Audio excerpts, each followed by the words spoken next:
And then Swami, very in a whispering tone, he asked, what date is today?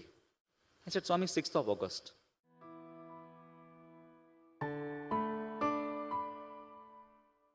One day Swami came for darshans at 6:30 in the morning. The Kulwant Hall gate was locked. The lights were off. His interview room was closed. In the nick of time, the portico in charge came and opened the door for Swami for him to enter. 6:30 he went inside, crossing across the ladies' line, and just without even putting on the lights, he just sat down there. And then he told that person, call the research scholars.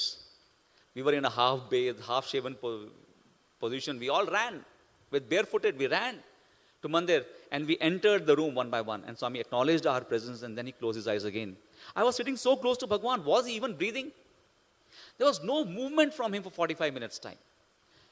Then Swami opened his eyes, acknowledged our presence, again closed his eyes. Nearly 1 hour passed. Then Swami opened his eyes, breathed again. You could see that distinct breathing of his chest again. And then Swami, very in a whispering tone, he asked, what date is today? I said, Swami, 6th of August. Then he said, what happened on this day? We had no idea what happened on this day. Nothing happened to us or around us. We said, we just kept quiet.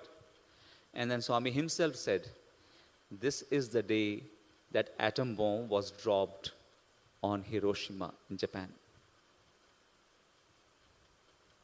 And then Swami said, right now, in Osaka, my children are praying to me with lighted candles that such a catastrophe and holocaust that we suffered, Swami, it should never happen again. And Swami made a matter-of-fact statement and said, I listened to their prayers and came. I listened to their prayers and came. Sisters and brothers, to which Chinese gods were the people in Japan praying to? Followers of Taoism, Confucianism, and Shintoism, which we not even have heard about. They have their own gods and goddesses and deities to whom they pray. But tell me, when collectively we pray with Samasta Loka Sukhino Bhavantu in our hearts, Swami has to respond. Swami has to respond. That Swami says, a proper study of mankind is man. Proper study of mankind is man. Somebody asked Swami, Swami, you repeat that so often, that the proper study of mankind is man. What is the meaning of that? And then Swami told this devotee and said, if you're going in the forest and a thorn pricks your feet, what will you do? He said, Swami, I'll remove it with my hand. And Swami said, why should the hand go and help? The hand is separate from the feet, is it not? Why should the hand go and help? Why should the mouth cry? Why should the eyes tear? Why should the entire body come together and help the feet? He said, Swami, because the hand and face and the entire body, the eyes, they also feel the pain they also feel the pain that the feet is undergoing. And Swami said, that is the proper study of mankind is man.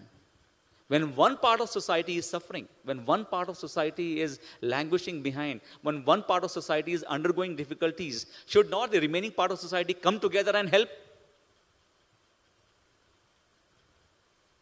That is our innate. That is why Swami says it is important for us to translate our action into Karma Yoga.